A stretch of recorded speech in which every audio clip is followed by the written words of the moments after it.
había muerto, y entonces había ciertas tradiciones, cierta ética, ciertas conductas en esa época con el tema del concubinato, ¿no? Y aparece allí la vida de Rispa, ¿cierto? En una situación allí de calumnia o en una situación de acusación.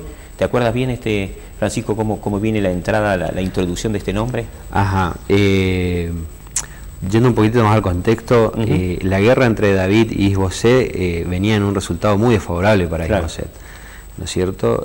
Más con la noticia de que David en Hebrón cada vez tenía más descendientes, que era muy importante en ese entonces para cada uno de los patriarcas, de los reyes, de los que estaban en el poder, porque significaba una descendencia segura, ¿no es cierto? Isboset le pasaba totalmente lo contrario.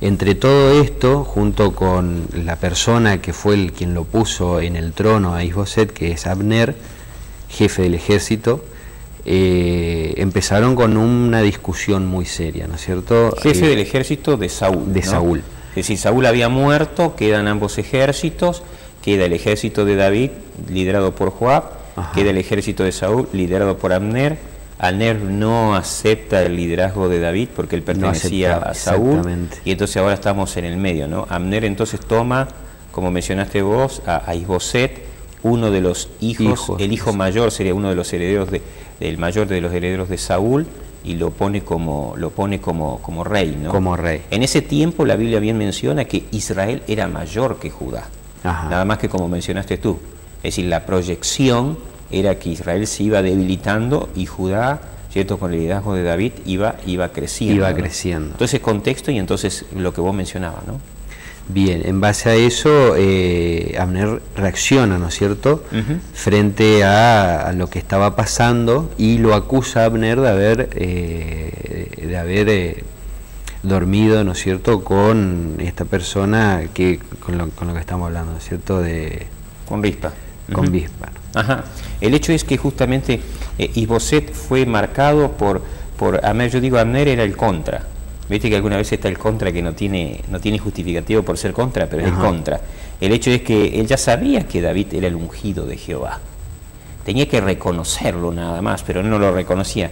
Entonces más obstinado se puso, entonces puso por tradición, por algo así que era cultural, ¿cierto? El hijo mayor del rey era el sucesor del reinado, pero ya Dios había marcado quién era, pero él no lo acepta, y entonces ahora aparece, ¿no?, en esa relación que él tiene con Isboset, ¿cierto? Isboset lo acusa a él de algo que lo pone muy, digamos así, en tela de juicio, no solamente por algo inmoral, sino también por algo político, ¿no? Porque las concubinas tenían un rol muy político también importante.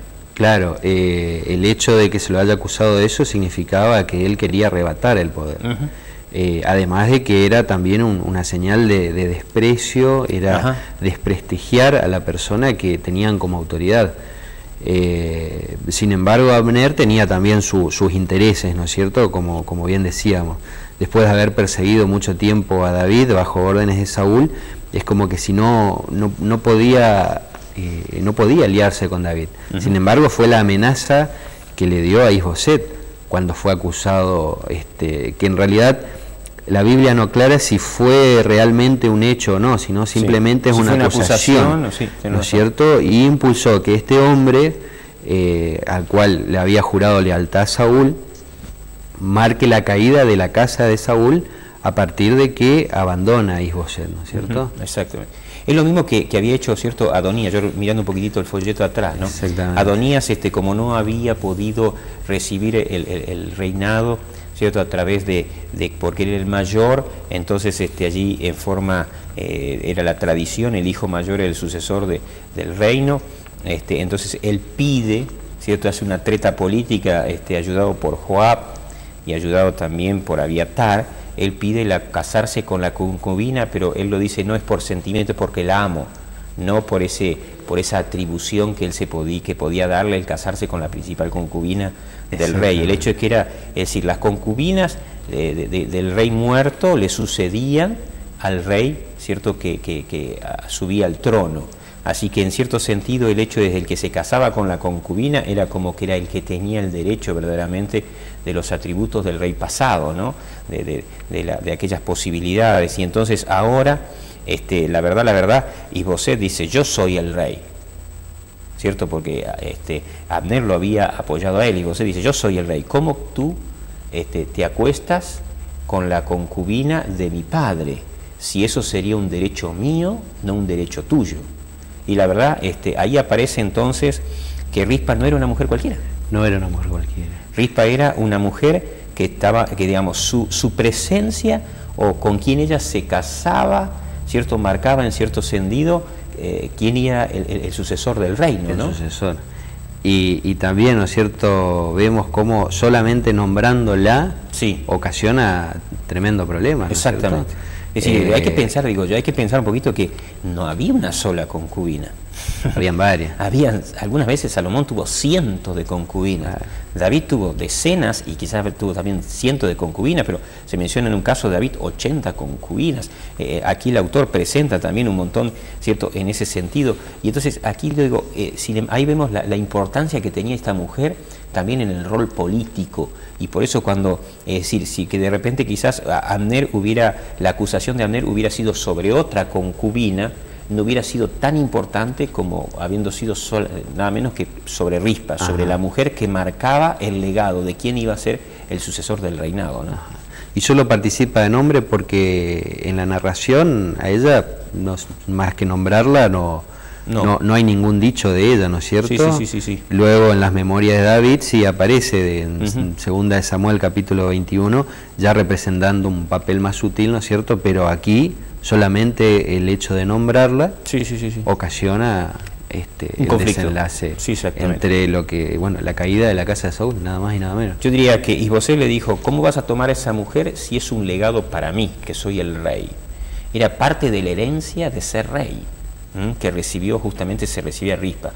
Acá no se menciona de que ella, de su belleza física, sí se menciona de su grado, de su escalafón. De su grado. Y yo creo que quizás podamos entender entonces en el hecho de que cuando su papá, que era un hombre de renombre, por eso es mencionado, la introduce, ¿cierto?, al reinado como concubina, podemos entender que era un hombre que sabía hacia dónde, digamos, el escalafón, el puesto que iba a ocupar Rispa durante justo en el gobierno de Saúl, ¿no?, como puesto. Es decir, porque fíjate que no se menciona ni una esposa, se menciona la concubina.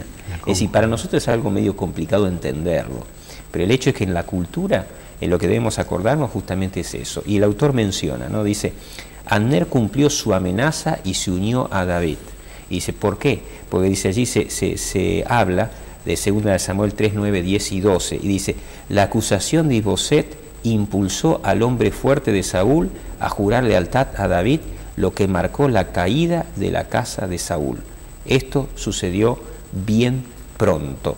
Y entonces allí, cierto, es decir, en ese momento Abner se molesta frente a la acusación de Isboset porque justamente le señala a esa mujer, y él entonces allí se separa y dice, esto marca, cierto, el cisma marca la separación, y entonces él allí se acerca a David y hace pacto con David. Así que solo la presencia de Rispa, al mencionar a Rispa, ya produce, cierto, en Abner una conducta de alejarse para no quedar manchado, para no quedar marcado, porque ¿sabes qué? Quizás le hubiera costado la vida. Si Abner no hubiera dejado esas cosas bien en claro, le hubiera costado la vida, aún si no lo mataba Isboset, lo mataba a David, porque entonces como que él estaba usurpando también, cierto, la herencia que David merecía. Claro. Ahora, en toda esta historia, con pleno conocimiento de quién era el rey, y con el conocimiento, ¿no es cierto?, que tenemos ahora al poder leer la palabra, de que fue colocado, ¿no es cierto?, este hijo de Saúl como rey, pero no con las condiciones reales que se consideraba para un rey, ¿no es cierto?, sin haber sido ungido por un sacerdote como debía ser. Sin embargo, él estaba con pleno conocimiento de lo que quería o pretendía ser un rey, siendo que él no lo era. Y bueno, nos quedamos con esta imagen y entonces entramos en otra parte de la conducta de esta mujer que nos deja